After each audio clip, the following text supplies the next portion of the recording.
My name is Emily Carter.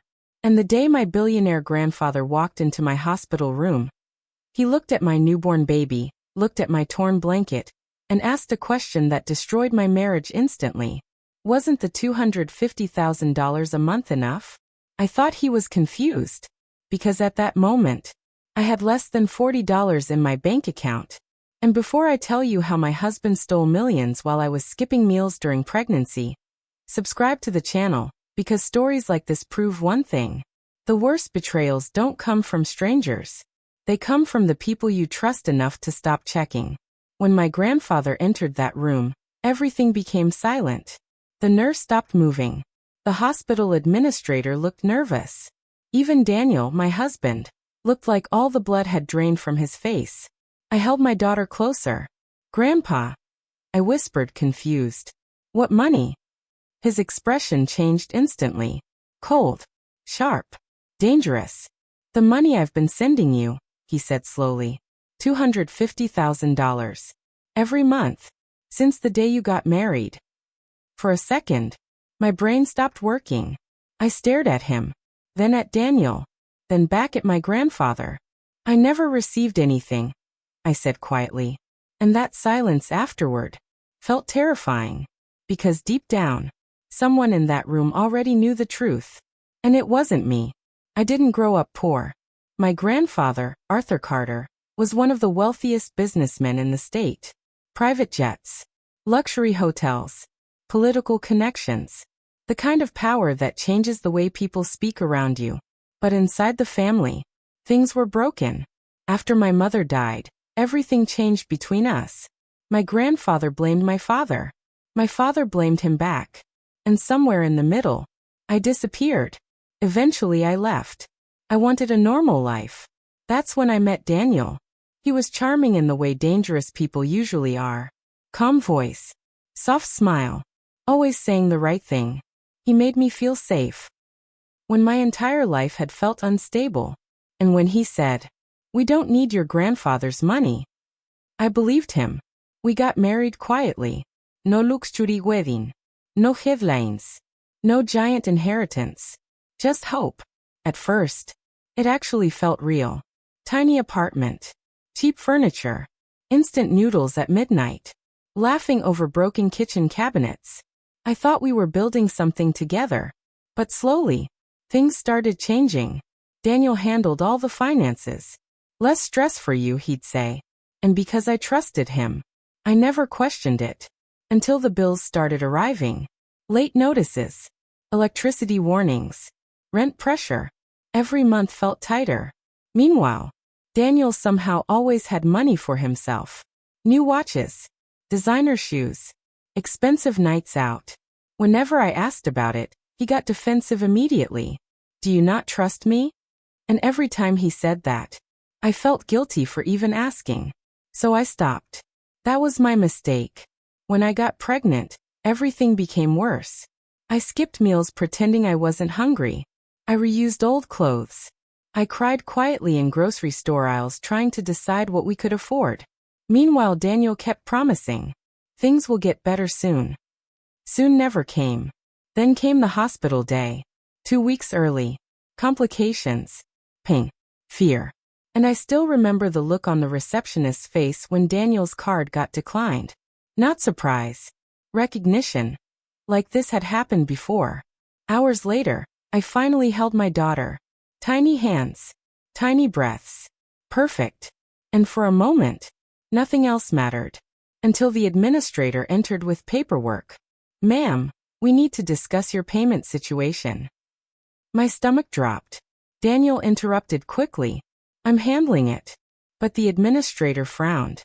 "Sir, no successful payments have been processed." That's when I realized something terrifying. We weren't struggling. I was being controlled. And then the hospital room door opened. My grandfather walked in. Expensive coat. Security behind him.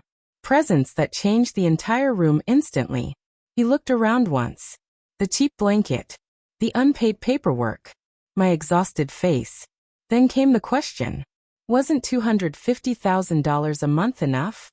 I'll never forget Daniel's face after I said, I never received $1. Because he didn't deny it. He just froze. And that was enough. My grandfather slowly pulled out his phone. Call my legal team, he said coldly. Now.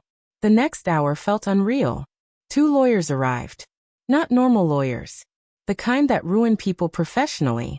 Within minutes they pulled financial records onto a tablet. One lawyer looked up carefully. Sir, the transfers were successful. My grandfather nodded once.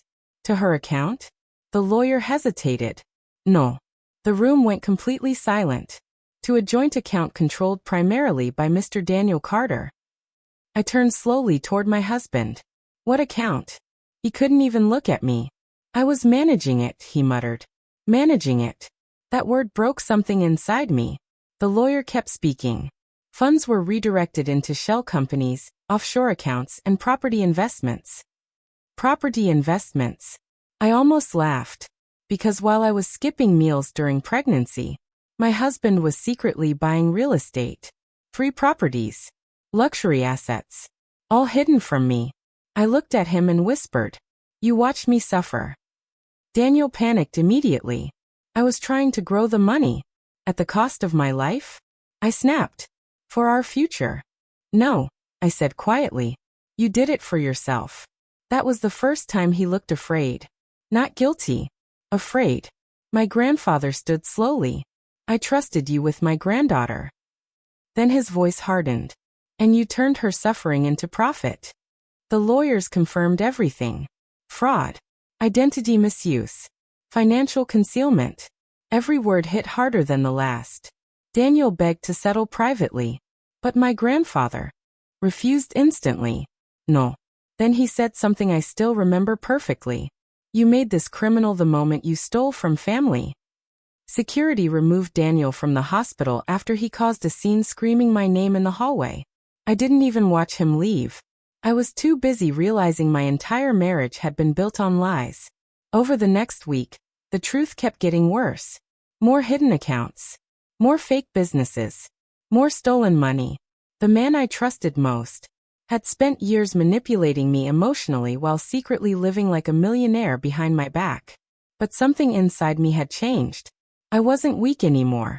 Because now I had someone depending on me. My daughter. When I left the hospital, I didn't go back to that apartment. I went with my grandfather. For the first time in years, I felt safe. He prepared a nursery for my baby, hired medical care, made sure I never worried about money again. But more importantly, he listened. One night he stood beside me while I held my daughter near the window. She looks like you, he said quietly. I smiled faintly. I hope she grows up stronger than me. He shook his head slowly. No. Then he looked at my daughter and said, I hope she grows up knowing her value early enough that nobody can ever convince her to live without it. That sentence changed me forever. A month later, Daniel was officially charged. Properties seized. Accounts frozen. Everything collapsed. And honestly, I didn't feel revenge. I felt relief. Because betrayal changes you. But surviving it changes you even more. Today, my daughter sleeps peacefully in a home built on truth instead of manipulation. And every time I look at her, I remember something important. Love without honesty is just another form of control.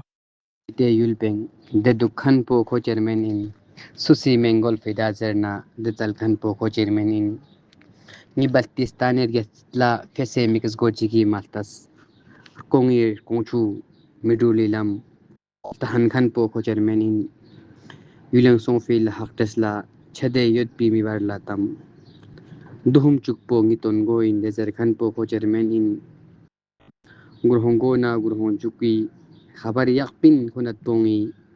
Salabna Jui Kure Baltan Gokhanpo Kochermen in